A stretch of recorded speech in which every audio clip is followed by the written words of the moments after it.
자, 4일 동안 쉬는데 여러 가지 다양한 이슈들이 있으며 그 이슈들이 그렇게 좋지 못합니다.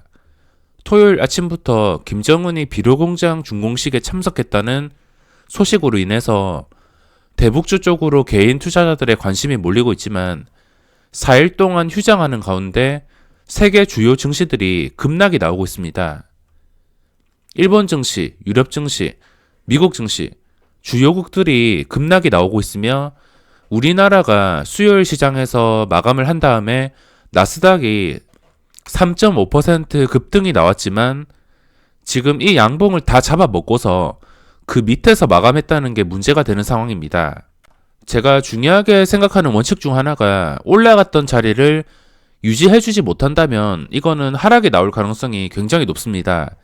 그리고 잘 나가다가 갑자기 의심스러운 하락은 무조건 조심해야 됩니다. 이걸 원칙으로 두고 있는데 이 원칙으로 따진다면 당연히 현재 상태는 긴장을 할 수밖에 없습니다. 그래야지 나중에 최악의 상황을 피할 수 있기 때문에 지금 미국 증시 금요일 시장 마감이 그렇게 좋지가 않습니다.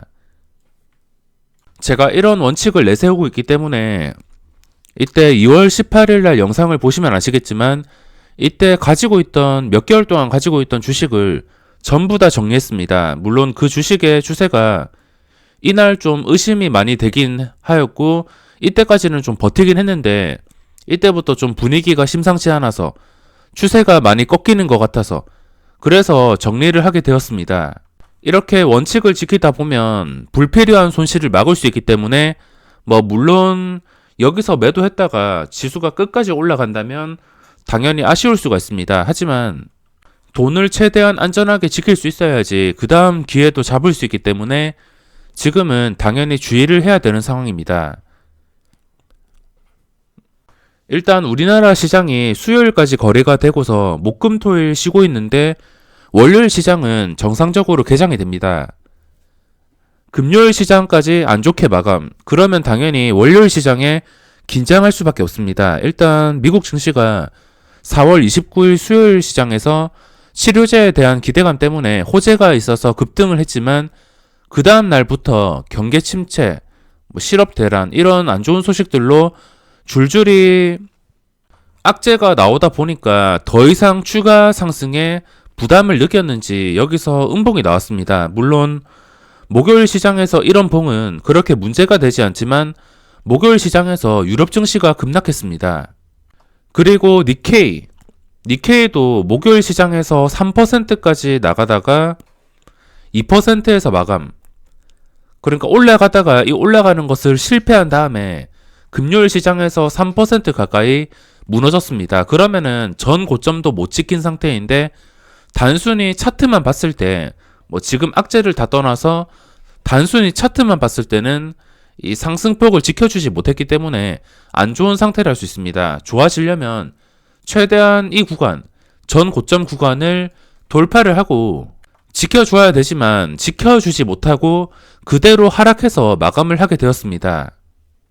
그리고 지금 중요한 게 또다시 악재로 등장한 미국과 중국의 무역전쟁이 재개될 우려 때문에 시장에서 그대로 악재로 받아들여서 하락으로 움직이고 있습니다.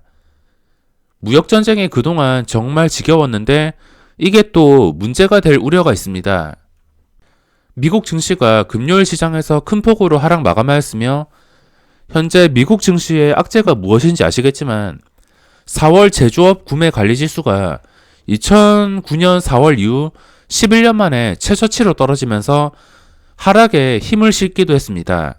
게다가 대형 기업들도 실적 쇼크로 인해서 급락이 나왔으며 다양한 업종에서 하락이 나왔습니다.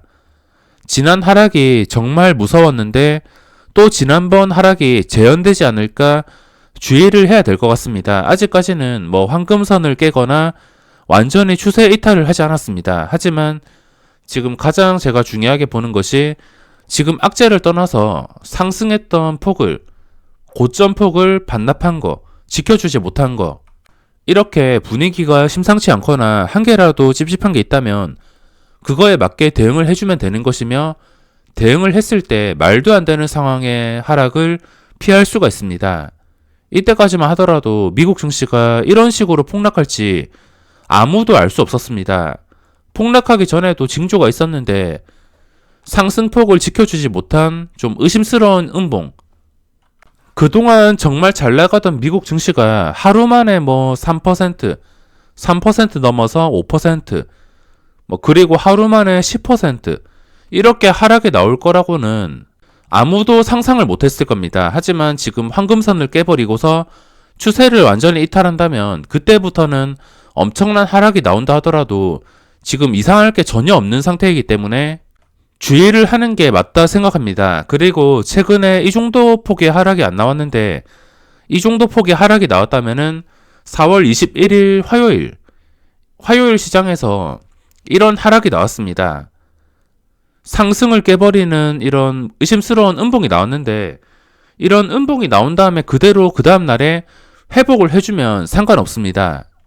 그래서 다음 주 미국 증시도 이 하락을 끝으로 그 다음 날부터 계속해서 반등이 나와줘야지 이 분위기를 이겨낼 수 있는데 만약에 여기서 뭐 상승하는 척했다가 윗꼬리 길게 달고선 무너지거나 뭐 이런 식으로 이런 캔들이 나오거나 아니면은 바로 무너지거나 이 자리를 회복해주지 못하고 점점 조금씩이라도 계속 무너지면서 황금선을 위협하냐 그거에 따라서 방향이 갈릴 것 같습니다. 여기서 무조건 오를 거란 기대감보다는 미국 증시도 우리나라 증시와 똑같이 지켜줘야 될 자리, 깨야 될 자리 뭐 이런 것들을 중심으로 살펴보시는 게 중요하다 생각합니다. 그럼 우리나라 증시를 살펴보겠습니다. 제가 장 끝나고서 매일 리뷰를 해드리고 있지만 우리나라 증시가 최근에 분위기가 굉장히 좋았습니다. 상승하는 과정에서 수급이 그렇게 좋지가 않았지만 최근에 4월 27일 월요일 그리고 4월 29일 수요일 이때 기관이 주도를 하면서 기관의 수급이 들어왔습니다. 그래서 고점에서 분위기가 좋은 상태를 유지하고 있는 상태인데 갑자기 세계 증시 악재가 나오면서 굉장한 부담을 주고 있습니다. 게다가 반등폭까지 최대로 나온 상태이기 때문에 여기서 떨어진다 하더라도 이상할 건 없는 상태입니다. 하지만 당장에는 떨어진다고 판단하기가 힘든 이유가 뭐 저번처럼 아래꼬리 달고서 다시 반등할 수도 있으며 월요일 시장에서 그리고 그 뒤에 시장에서 외국인과 기관의 수급이 또 주도를 하게 된다면 아래꼬리를 강력하게 달면서 올라올 가능성이 굉장히 높습니다. 뭐 우리나라도 안 좋은 소식이 있다면 수출이 24% 감소하였으며 무역 수지가 99개월 만에 적자로 돌아섰다는 뉴스가 나왔습니다. 이런 수출 관련된 안 좋은 소식과 함께 이번 악재로 인해서 충격이 본격화된다는 안 좋은 뉴스들도 많이 나오고 있습니다. 뭐 이런 뉴스들에 휘둘릴 필요가 없으며 개인 투자자 입장에서는 보이는 그대로 추세와 수급에 따라서 대응을 해줄 수밖에 없습니다. 그걸 이용하기 쉬운 게 수급인데 뭐 추세와 수급 이것만 알고 계신다면 이런 불필요한 움직임, 의심스러운 움직임 다 눈치채고 초기에 도망갈 수 있습니다.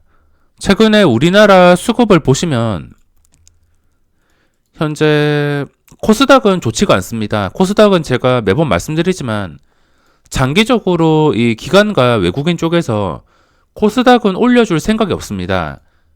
지금 코스닥을 중심으로 보고 있지만 코스피 차트는 굉장히 좋은 상태며 코스닥도 그거에 끌려가고 있는 상태이지만 수급은 계속해서 좋지가 않습니다. 반등하는 시점부터 지금까지 코스닥의 수급이 계속해서 좋았던 적이 없습니다. 뭐 중간중간에 하루 정도 길어야 이틀 이렇게 들어오긴 하지만 들어온 만큼 매도가 나오고 있으며 장기적으로 기관의 매도가 지속이 되고 있습니다. 만약에 이 기관의 매수가 계속 지속이 되면서 이 상승 분위기를 지금까지 유지를 해주었다면 당연히 싸게 사야 될 기회를 노려볼 수 있지만 뭐 지금은 기관과 외국인이 코스닥을 완전히 포기한 상태이기 때문에 코스닥은 수급이 좋지가 않습니다. 그리고 코스피 코스피 다들 아시겠지만 영양가가 없는 금융투자 그리고 연기금도 옛날에는 뭐 제가 주식 처음 할 때는 이 연기금의 힘이 굉장했습니다. 개별 종목에서 연기금이 들어오면은 주가가 이유 없이 급등하거나 투신까지 합쳐져서 쌍끌이 매수가 들어온다면 그때 그 주식은 뭐 상한가까지 가던가 정말 강했던 경험이 많은데 요즘에 이 연기금 별로 의미가 없습니다. 연기금이나 금융투자 의미가 없는 기관 투자자인데 어째 되었든 간에 의미가 없다 하더라도 개인 투자자보단 낫습니다. 개인 투자자 매도가 호재인데 개인 투자자가 최근에 많이 나가면서 이 기관 쪽에서 받아 먹었는데 그래도 영양가 없는 기관이기 때문에 언제라도 이렇게 팔고 도망갈지 알 수가 없습니다. 뭐 연기금은 계속 사준다 하더라도 금융투자는 뭐 하루 이틀 3일까지 들어오다가 그 뒤로 팔고 간다 하더라도 전혀 이상할 게 없습니다. 뭐 외국인도 마찬가지. 수급 상태로만 봤을 때는 어째 되었든 간에 개인 투자자가 나가서 좋다곤 하지만 영양가 없는 기관이며 뭐 어차피 도망갈 수 있는 기관이기 때문에 이게 계속 유지가 된다면 다행이지만 도망가기라도 할 경우에는 당연히 그동안 상승폭을 반납해야 될 수도 있습니다. 뭐 지수가 끝까지 상승하면서 좋은 분위기를 유지해주고 있지만 추세가 한 방에 이탈돼서 황금선을 위협해 버린다면 그때부터는 또 분위기가 안 좋아질 수가 있습니다. 그 분위기를 예측하는 게 수급. 그냥 월요일 시장에서 장 시작하고 나서 자신 없으신 분들은 9시 반까지 그냥 구경만 하시다가 이 수급의 방향이 어디로 잡히는지 확인해 보시기 바랍니다. 9시 반이 넘어서도 외국인과 기관이 양매도냐 아니면 양매수냐 그거를 보시고 판단하셔야 됩니다. 만약에 시작하자마자 양매수로 강하게 들어온다면은 그 양매수가 계속해서 커진다면 그러면 하락으로 시작한다 하더라도 이때 4월 21일 캔들처럼 아래 꼬리를 길게 달고서 그대로 양봉이 뜰 수가 있습니다. 양매수냐 양매도냐 이거를 체크해 주시고 대응한다면 방향을 잡는 게 그렇게 어렵지가 않습니다. 얘들이 진짜 지수를 끝까지 올려줄 생각이 있다면 하락한다 하더라도 매수를 할 것이며 하지만 지수를 그냥 단기간에 올리려고 들어온 것이라면은 그대로 팔고 나가면서 하락으로 주도를 할 겁니다. 개인 투자자가 할 수 있는 것은 지금 악재가 어쩌고 저쩌고 미래를 예측하는 게 아니라 뭐 당장 내일도 예측하기가 힘들기 때문에 추세와 수급을 따라서 가장 현명하게 안전하게 대응해 주는 것밖에 없습니다.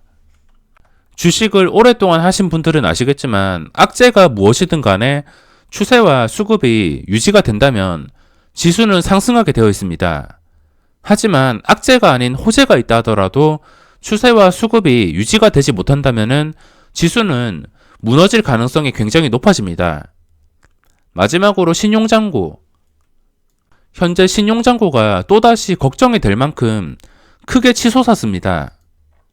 10조 5천억까지 갔다가 반대매매가 다 나오면서 6조 4천억 원 여기까지 떨어졌지만 6조 4천억 원에서 쉬지 않고서 단 하루도 쉬지 않고서 계속 증가를 하면서 8조 9천억까지 올라왔습니다. 거의 9조 원인데 이 신용장고가 과학인 게 여태껏 이 신용장고랑 완전히 일치해서 지수가 움직였습니다.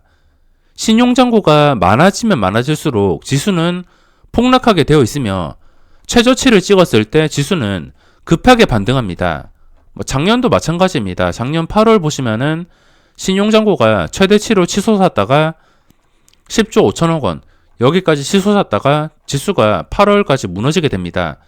무너지면서 8조 원까지 내려오면서 지수는 최저치를 찍고서 그대로 반등을 하면서 다시 늘어나기 시작합니다. 뭐 그전에도 계속 지수를 보시고 신용장고를 비교해 보시면 거의 비슷하게 움직이기 때문에 현재 9조 원까지 쉬지 않고 치고 올라온 게 절대 무시할 수 없는 수치입니다. 지금은 코스피는 멀쩡하더라도 코스닥의 안 좋은 수급, 그리고 신용장고, 그리고 악재들, 많은 것들이 하락을 가리키고 있지만 실제로는 오르는 종목들도 많고 먹을 종목들도 많이 나오고 있으며 신고가 근접하는 종목들이 굉장히 많습니다. 그래서 현재 그렇게 걱정은 되지 않습니다. 그냥 월요일 시장이 열리고 나서 추세와 수급으로만 대응해 준다면 전혀 걱정될 건 없다 생각하며 다음 주 미국 증시가 과연 하락을 이겨내고서 그대로 저번처럼 반등이 나오냐 아니면 환금선을 이탈하냐가 가장 큰 문제가 될 것 같습니다. 그럼 이번 영상은 여기서 마무리하겠습니다.